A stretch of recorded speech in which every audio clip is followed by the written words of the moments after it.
오늘은 이 구속의 경륜 14번째 시간인데요. 오늘 연구할 주제는 성소의 뜰이 회복됨이라는 주제를 가지고 연구를 해 보려고 합니다.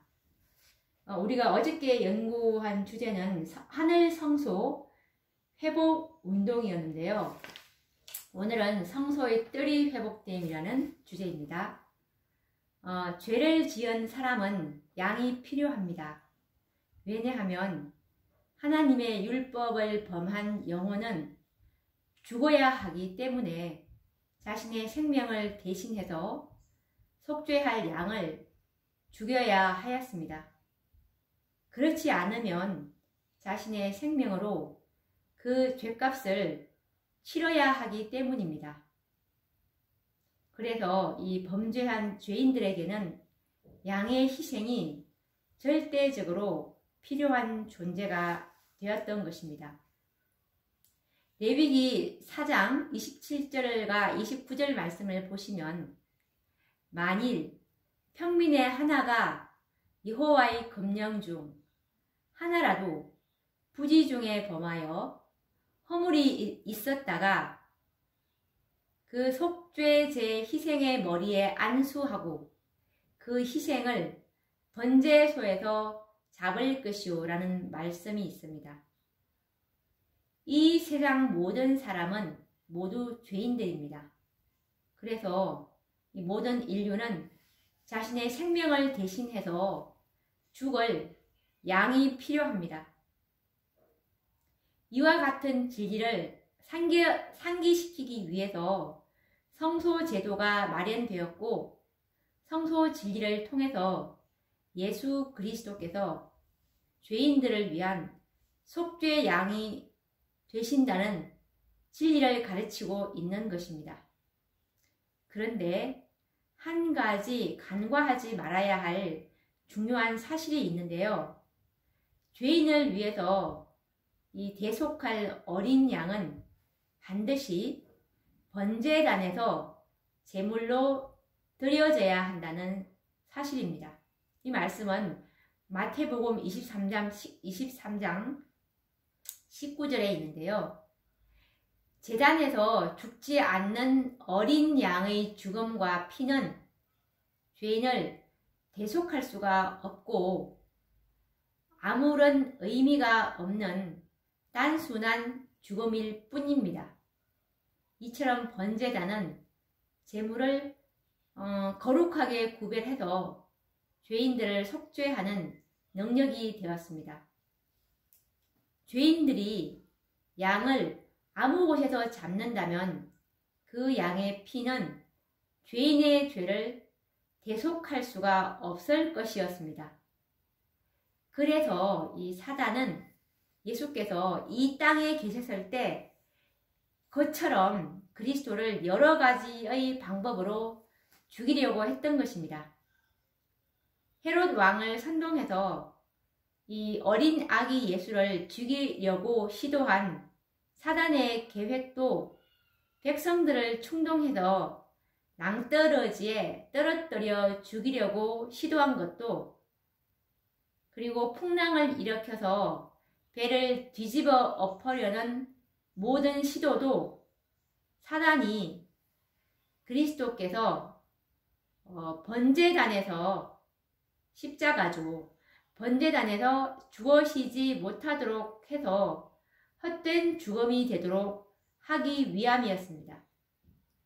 결코 이 그리스도께서는 십자가가 아닌 물에 빠져 죽으시거나 또한 돌에 맞아 죽어서는 안 될 것이었습니다. 그리스도께서는 반드시 십자가에서 들리신 바 되셔야 하였습니다. 그래서 이 구속의 경륜 가운데 번제단의 이 중요성은 간과할 수 없는 매우 귀중한 진리라는 것을 짐작할 수가 있습니다. 어떤 무서운 죄도 어린 양을 번제단에 제물로 바친다면 그 영혼은 죽음을 면할 수가 있었습니다.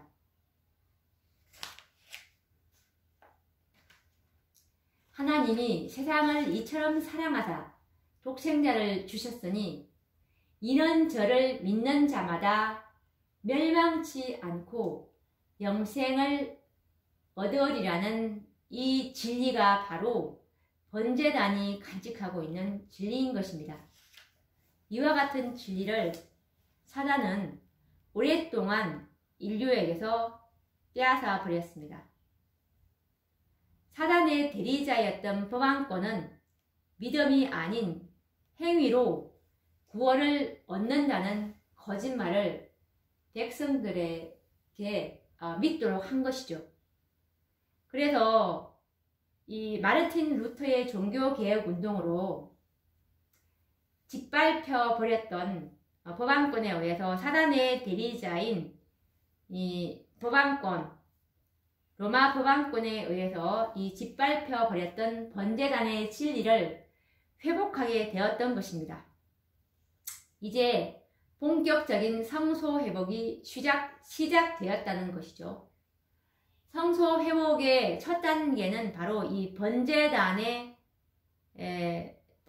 진리의 회복이고, 로마서 1장 17절에 있는 말씀인 복음에는 하나님의 의가 나타나서 믿음으로 믿음에 이르게 하나니 기록된 바 오직 의인은 믿음으로 말미암아 살리라 함과 같으니라 라는 이 진리인 번제단을 이제 하나님께서 회복시키신 것입니다. 이 마르틴 루터의 종교개혁 운동으로 이제 말미암아서 번제단의 진리가 이제 회복된 이후에 많은 하나님의 종들이 일어났죠. 그래서 이제 그동안 로마 법안권에 의해서 묻히고 짓밟혀 왔던 진리들이 회복되었습니다. 루터를 선두로 해서 많은 개혁자들이 일어났는데요. 쭈잉글리나 그리고 크랜머, 그리고 존 녹스, 칼빈, 웨슬리 형제들 이런 많은 개혁자들이 일으킨 운동으로 인해서 성소의 첫째 칸에 해당하는 귀중한 진리들이 회복된 것입니다. 번제단을 지나서 그리고 물두멍, 떡상, 촛대, 금 향단 등이 갖고 있는 이 성소 첫째 칸에 있는 진리들이 이 개혁자들에 의해서 회복이 되었던 것입니다.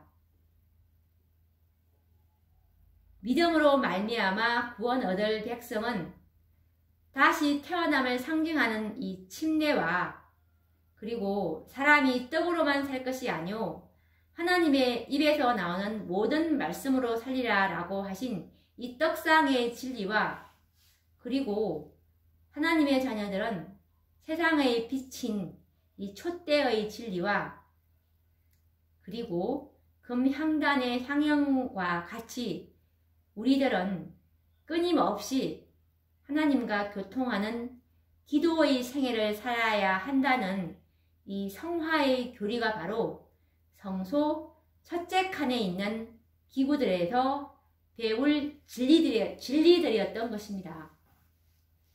이런 진리들은 오늘날 이 정통 개신교회들인 이 프로테스탄트에 의해서 회복된 진리들이라고 말할 수 있습니다. 이 2300주야의 끝에 있을 성소의 정결, 지성소의 회복에 앞서서 반드시 성취되어야 할 사업이었고 진리들이었던 것입니다. 뜰과 성소 첫째 칸을 거치지 않고는 지성소를 들어갈 수 없는 성소의 구조들을 통해서 배울 수 있는 진리들입니다. 마르틴 루터와 이 많은 개혁자들에 의해서 지성소에 들어갈 수 있는 길이 예비되었고 이제는 2300주야가 마치는 해인 1844년부터 성소 회복의 마지막 단계인 지성소 회복 곧 정결 사업이 시작된 것입니다. 오늘은 우리가 이 성소의 뜰이 회복됨에 관해서 이제 말씀을 나누었는데요. 또 다음 시간에 또 이 구속의 경륜 이어서 연구해 보도록 하겠습니다. 다음 시간에 뵙도록 하겠습니다. 감사합니다.